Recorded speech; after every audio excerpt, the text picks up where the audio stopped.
আগেরবার যখন লাইন থেকে একটা গাড়ি পড়ে গিয়েছিল তখন ৮ ঘন্টার মতো ওয়েট করেছি। আর এর আগেও তো অন্যান্য স্টেশনেও তো থামেই, তবে আজকে যেমন একটু বেশি লেট হলো।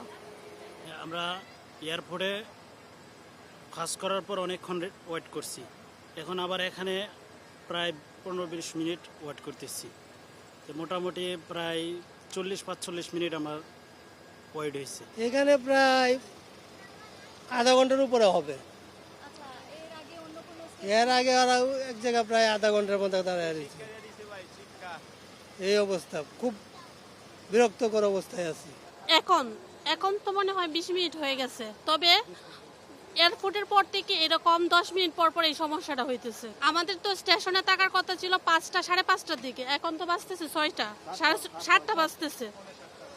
না, এটা আমাদের তো রেল চলাচল কোনো বিঘ্ন ঘটেনি।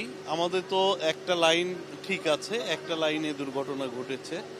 তো এটার জন্য হয়তো ট্রেনগুলো কয়েকটা ট্রেন হয়তো আধা ঘন্টা 20 মিনিট একটু দেরিতে চলবে, এছাড়া আর কোনো ডিসরাপশন হয়নি।